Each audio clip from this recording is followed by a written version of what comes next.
अस्सलाम वालेकुम, शाराए दस्तूर से मैं हूं अब्दुल क़य्यूम सिद्दीकी और आप हैं EQS के साथ और मेरे साथ हैं जनाब नासिर इकबाल साहब और हसनात मलिक। आज सुप्रीम कोर्ट बार एसोसिएशन ने अपने गुज़िश्ता रोज़ के ऐलान के बाद एक आइनी दरख्वास्त सुप्रीम कोर्ट ऑफ पाकिस्तान में दायर कर दी है, जिसमें अदालत से इस्तदा की गई है कि अदम एतमाद की तहरीक के दौरान अवामी इज्तिमात ऐसे ना मुनक्किद हों जिनसे अरकान कौमी असम्बली जो हैं उनको वोट डालने के अंदर रुकावट हो, या हुकूमत और साथ भी ये भी कहा कि हुकूमत से ये भी कहा जाए कि वो किसी रुकन असम्बली को गिरफ़्तार ना करे और ना रोके। और इसमें जो इस्तदा है उस इस्तदा में जो फ़रीक बनाया गया है उसमें फेडरेशन को, वज़ीर आज़म को, वज़ारत दिफ़ा को, वज़ारत दाखिला को, लीडर ऑफ़ द अपोजिशन को, IGDC इस्लामाबाद को। सुप्रीम कोर्ट बार एसोसिएशन ने यह दरख्वास्त क्यों दाखिल की और ये दरख्वास्त कब तक समाअत के लिए मुकर्रर हो सकती है। दूसरी तरफ सियासी हालात जो हैं वो काफ़ी हिद्दत इख्तियार कर गए हैं। आज वफाकी वज़ीर इत्तलात ने कहा कि सिंध हाउस के ऊपर एक्शन होगा। उसके बाद मीडिया के अंदर आपने देखा कि वहाँ मौजूद जो मुनहरिफ अरकान कौमी असम्बली हैं पाकिस्तान तहरीक इंसाफ के, वो सामने आना शुरू हो गए हैं। दूसरी तरफ अब ये भी कहा जा रहा है कि वज़ीर आज़म का ट्रम्प कार्ड जो है वो भी अब फेल हो चुका है। तो नासिर साहब, आपके ख्याल में सुप्रीम कोर्ट बार एसोसिएशन ने ये जो दरख्वास्त दाखिल की है इसकी कब तक समाअत मुकर्रर हो सकती है, कुछ अंदाज़ा है आपको? देखिए क़य्यूम साहब, और ये क्यों किया उन्होंने? 28 तारीख को है ना नो ट्रस्ट मोशन, तो उससे पहले तो किसी अभी तक तारीख तो नहीं है ये, लेकिन गैस किया जा रहा है। हाँ, क्योंकि वो लास्ट डे है उसका। तो वैसे क़य्यूम साहब, बेंचेस तो जा रहे हैं लाहौर, कराची, तो यहाँ तो 1-2 जजेस ही होंगे या 3 जजेस होंगे, लेकिन ये जितनी जल्दी हो सके होना तो यही चाहिए कि कल परसों इसकी हियरिंग हो जाए। हाँ, लेकिन कल परसों से तो छुट्टियाँ शुरू हो जाएंगी। हाँ, 19 तारीख से, सैटरडे से। फ्राइडे तो है ना, कल का हो सकता है कल लग जाए, लेकिन अभी तक तो कोई इत्तलात ऐसी नहीं है कि ये लगे। लेकिन आपको याद होगा जब 2014 में आज़ादी मार्च आया था पार्लियामेंट, और ये जब यहाँ सुप्रीम कोर्ट पे शलवाने टंगी गई हाँ थी, वही, और उन्होंने वहाँ स्टेशन किया था और इमरान खान साहब थे और उनके साथ उनके कज़न ताहिरुल कादरी साहब थे और उन्होंने बड़ा और सेनेटर कामरान मुर्तज़ा जो हैं उस वक्त सुप्रीम कोर्ट बार के प्रेसिडेंट थे। हाँ, वो मुझे अगर बोलने थे तो मैं ये बातें बता दूं। तो उन्होंने एक पिटीशन रश की थी, लेके गए थे हरडली, और इत्तेफाक से मैं और बेंच कौन सा था वो बता दें? नासिर मुल्क साहब उसको लीड करते, उस वक्त वो चीफ जस्टिस ऑफ पाकिस्तान थे। मेरा ख्याल है कि मैं और हसनात साहब हम इकट्ठे बैठे थे कामरान साहब के पास, तो उन्होंने कहा था हम आपको अभी खबर देने वाले हैं, अभी खबर देने वाले हैं। तो थोड़ी देर बाद में पता लगा कि उन्होंने पिटीशन फाइल कर दी है और पिटीशन लग भी गई अगले दिन। तो उसमें बेसिकली यही कहा था कि ये इस तरह के जो माहौल होता है या इस तरह के हालात होते हैं जब वेरिंग पार्टीज़ आमने सामने हों और ख़तरा होता है कि वो पुरतशद्दुद ना हो जाए, तो इससे अनारकी फैलने का ख़तरा होता है। और उससे तीसरी पावर जो है या तीसरी जो जिसको हम कहते हैं थर्ड फोर्स, उसका फ़ायदा उठा सकती है गैर जमहूरी अनासर, तो उसको उन्होंने गैर जमहूरी कुव्वतें उसको उन्होंने ब्लॉक करने के लिए ये पटिशन फाइल की थी। और फिर जजमेंट में भी आया था कि स्टेट फंक्शनरीज जितने भी हैं वो किसी किस्म का ऐसा इकदाम नहीं करेंगे जो कॉन्स्टिट्यूशन में जिसका जिक्र नहीं है या अनकॉन्स्टिट्यूशनल है। तो उसकी वजह से बहुत सारे मामला रिस्ट्रेनिंग ऑर्डर थे, मामला रुक गए थे। तो इसी तरह का एक बात मुझे याद आई कि हाँ, नासिर साहब ने कोई बात लिखी थी साकिब निसार साहब के वाले से और वो नाराज़ हो गए थे उस ये ज़रा वो भी। हाँ, वो क्या बात लिखी थी आपने? मैंने उसमें शायद यही लिखा था कि उस बेंच में हैरत अंगेज conspicuously he was not present in that bench. वो पेनल्टी में 5 जजेस थे ना, वो गायब हो गए थे, उस बेंच में नहीं थे।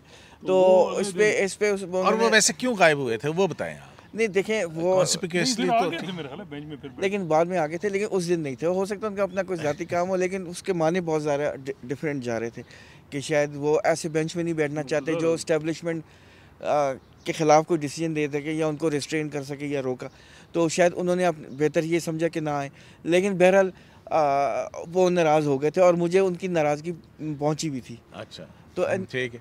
तो आप हसनात, आपके ख्याल में सुप्रीम कोर्ट बार एसोसिएशन है, अभी इस तरह की तो कोई बात नहीं है, एक आइनी इकदाम है अपोजिशन जो है वो आइन के तहत नो कॉन्फिडेंस मूव लेके आई है।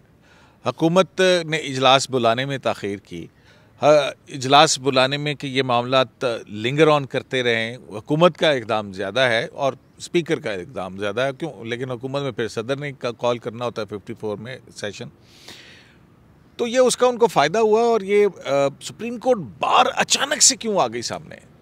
देखिए सुप्रीम कोर्ट एहसन बून साहब से हमने पूछा तो उन्होंने कहा मैं न्यूट्रल हूँ। नहीं, मेरा ख्याल है कि न्यूट्रल सुप्रीम कोर्ट बार जो है ना, इसमें इमरान खान साहब वकला में और मीडिया में बहुत ज़्यादा अनपॉपुलर हैं।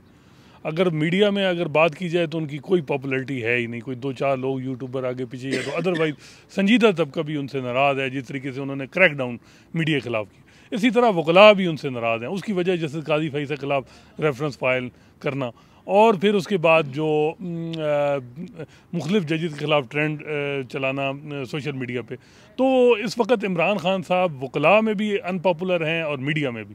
हालांकि उनकी कोई अच्छी जो उनके हक़ में भी बातें हो सकती हैं वो भी उस तरह नहीं हो रही, और क्योंकि जिस तरह एक पार्टी टिकट लिया है पीटीआई से एक एमएनए ने, उसको अगर वो ज़्यादा उसको मसला है तो वो रिज़ाइन दे और इलेक्शन लड़े, बजाय इसके कि वही उस पार्टी हेड के ख़िलाफ़ यानी प्राइम मिनिस्टर के ख़िलाफ़ वोट ऑफ नो कॉन्फिडेंस में अपना हक इस्तेमाल कर रहा है। बेशक उसका हक है, कानूनी जो हक राय दही है, उस वोट का इस्तेमाल कर सकता है। तो प्राइम मिनिस्टर को चाहिए था पार्लियामेंट्री पार्टी का इजलास बुलाते और कहते कि हाँ जी जिसने अगर करना है तो वो अभी रिजाइन कर दे। वही मैं कह रहा हूँ, लेकिन ये बात भी मीडिया में नहीं हो रही। और जो आप जहाँ तक बात है वकला की, देखें वकला की में बहुत ज़्यादा बहुत से वकला, इन्फ्लुएंशियल वकला बार पॉलिटिक्स में, नून लीग से भी उनका तलक है, पीपल्स पार्टी से भी तलक है, JUF के से भी है, गो के इवन पीटीआई के जो थे हामिद खान साहब थे, तो हामिद खान साहब नाराज़ हैं। उनको इमरान खान साहब ने, क्योंकि वो उस वक्त मुक़्तदर हलकों के साथ मिल के उन्होंने जस्टिस काजी फैज़ के ख़िलाफ़ रेफरेंस फाइल किया, तो अब जो हामिद खान ग्रुप से भी पीटीआई को कोई सपोर्ट नहीं मिल रही। तो इस वक्त बाहर जो तंजीमें हैं वहाँ बिल्कुल जो है वो ये है कि जी एक तो आर्टिकल 95 इसकी implementation, vote of no confidence की जो मोशन है इसकी इम्प्लीमेंटेशन एक कानूनी आईनी हक है, इस पर आप रोक नहीं सकते। तो बार जो है ये रेस्क्यू कर रही है अपोजिशन को, इसमें कोई शक नहीं है, रेस्क्यू कर रही है अपोजिशन को। और आइन की बात करके बिल्कुल कर रही है, लेकिन बात यह है कि वो ये बात भी कर सकती थी कि जी वो जो MNAs हैं जो पीटीआई के टिकट से जीते हैं, चाहे वो इलेक्टेबल हैं, वो रिजाइन दें। नहीं, उसमें वो अदालत से क्यों रिजाइन मांगने आते हैं? वो तो अदालत में आए कि ये आईनी अमल जो है इसको इंटरप्ट ना कर सके। जिस तरह का माहौल बना दिया है कि जनाब वो कह रहे हम लाखों लोग लेंगे, वो कहते हैं माई का लाल उसमें से गुजर के दिखाए। मैं कह रहा हूँ ना, यही तो वो जो सूरत-ए-हाल है, पॉलिटिकल जो अप्रोच है ना, उससे एक तसादुम का खतरा हो सकता था। अप्रोच नॉन पॉलिटिकल, और ये जो बैसाखियाँ, ये अब ये सियासी यतीम आप कहें या जो भी कहें कि इस वक्त पीटीआई की पॉलिटिकल मैनेजमेंट है ही नहीं, उन्हें पता ही नहीं कि किस तरह मैनेज करनी है चीज़ें। हालांकि ऐसी बात नहीं है, लोगों को अब जो इमरान खान साहब कर रहे हैं, लोगों के पास जा रहे हैं, 3 साल अगर लोगों के साथ सिर्फ कंटेक्ट रखते हैं तो कोई ऐसा इशू नहीं था, लेकिन बल्कि उन्होंने जिसने भी MNA ने उनके खिलाफ बात की उनको उन्होंने जो है वो टारगेट किया। इसी नूर आलम साहब जो है उनकी वाज़ेह मिसाल, क़य्यूम साहब जैसे हसनान साहब ने बात की, अगर आप पिटीशन पढ़ें तो उसमें क्लियरली उन्होंने order, restraining order speaker national assembly के ख़िलाफ़ भी मांगा है कि वो उनको पाबंद किया जाए कि वो जो नो मोशन कॉन्फिडेंस है वो आइन के मुताबिक करवाएं। मतलब ये कहने की ज़रूरत नहीं, उसका ये जॉब है स्पीकर। फिर दूसरा उन्होंने कहा है कि MNAs को स्पीकर अगर रूलिंग पार्टी के इजलासों के अंदर बैठ के हिकमत अमली बना रहा हो और सेक्रेटेरिएट से सवाल पूछे कि मैं क्या क्या कर सकता हूँ, मैं रोड रोक सकता हूँ वोट करने से, मैं ये कर सकता हूँ, मैं यही बता रहा हूँ कि स्पीकर ने ही ये कंडक्ट करना है ना, उसने ये तो काम करना है। दूसरा उन्होंने ये रिस्ट्रेनिंग ऑर्डर मांगा है कि किसी भी MNA को ना रोका जाए, और उनको मतलब ये ऑर्डर सुप्रीम कोर्ट ये ऑर्डर दे कि जो भी MNA जाना चाहे वो सुकून से जाए, पार्लियामेंट्री लॉजेस, और किसी किस्म की भी कोई ऐसी पुलिस फोर्स ना हो। लेकिन दूसरी तरफ उन्होंने कहा कि अवामी इज्तिमात से भी रोकने का हुक्म दिया जाए। बिल्कुल, ये दोनों को है, लेकिन मेन जो हसनान साहब ने कहा कि जो इम्प्रेशन है वो क्लियर है कि वो रेस्क्यू करने आई है पोजीशन को। नंबर 1 नंबर 2 जो आप कह रहे हैं ना, मुझे याद है क़य्यूम साहब, आप और मैं बहुत अरसे से हमने पार्लियामेंट कवर किया है। जब भी पार्लियामेंट का सेशन होता था पार्लियामेंट्री कमेटीज़ की मीटिंग होती थी रिस्पेक्टिव पॉलिटिकल पार्टीज़ की, और फिर उसके अलावा वो कल्चर ही ख़त्म हो गया। वो अब तो हमने कभी नहीं सुना कि पार्लियामेंट्री पार्टी की मीटिंग होती है। ये तो प्राइम मिनिस्टर जब होते हैं उनको, हर प्राइम मिनिस्टर ये करता है कि हर कुछ अरसे बाद MNAs को बुलाता है, उनकी शिकायत सुनता है और उनसे पूछता है कि यार आपको क्या मामला है, आपकी कॉन्स्टिट्यूंसी में कोई इशूज़ हैं, किसी मिनिस्टर से कोई शिकायत है, वो रिजॉल्व किया जाता है हर प्राइम मिनिस्टर। लेकिन मैंने नहीं सुना कि कभी प्राइम मिनिस्टर ने इस तरह की मुलाकातें की हों।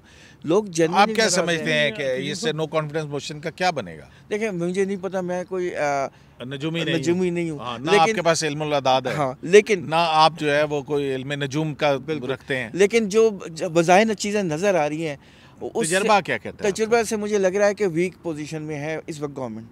ये मतलब ये बहुत ज़्यादा वीक पोजीशन है, जो चीज़ें सामने आ रही हैं, और अपोजिशन इस वक्त बहुत स्ट्रॉन्ग फुटिंग पे है। हसनात, हम अभी बात कर रहे थे, मैं आपसे कह रहा था कि अगर प्राइम मिनिस्टर रिज़ाइन कर दें, जैसा कि अपोजिशन का मुतालबा है, बिलावल भुट्टो जब लॉन्ग मार्च करके आ रहे थे, तो उसमें ऐसी सूरत में पार्टी भी बच जाएगी, बच सकती है, और हुकूमत भी बच सकती है। इसी तरह से पंजाब में अगर बुज़दार साहब जो है उनसे ज़माम इक़्तिदार वापस ले ली जाए तो शायद वहाँ पर भी पार्टी बच जाए। माइनस इमरान तो हाँ, आप समझते हैं कि ऐसी इसके अलावा ऐसी कौन सी गिदड़ सिंगी होगी हुकूमत के पास, वो कौन सा तुरुप का पता होगा कि सब कुछ ठीक भी रहे? देखिए, सियासी आदमी के पास ऑप्शन ख़त्म नहीं होते, बहुत से ऑप्शन होते, लेकिन प्रॉब्लम यह है कि वो अगला सियासी हो तो वो सियासी अप्रोचेज होती है ना, पॉलिटिकल अप्रोचेज। और वो देखें, अभी भी इमरान खान साहब अपने अगर खुद रिज़ाइन करें तो may be PTI minus Imran जो है अभी भी अपोजिशन से बात हो सकती है। मेरा ख्याल है कि कोई भी PMLN भी नहीं चाह रही कि इस वक्त जो है वो हुकूमत ले। लेकिन इमरान खान साहब, जो प्रॉब्लम ये है कि उन्होंने नफ़रत, ये गाली की सियासत, ये वो इस तरह की है, और ये जो इतना ज़्यादा पोलराइज सोसाइटी की है, अब ये मेरा ख्याल है सुप्रीम कोर्ट के लिए भी इम्तिहान है कि एक परसेप्शन रही है कि पनामा जजमेंट के बाद या उस प्रोसीडिंग के बाद एक रोमांस रहा PTI का और सुप्रीम कोर्ट का।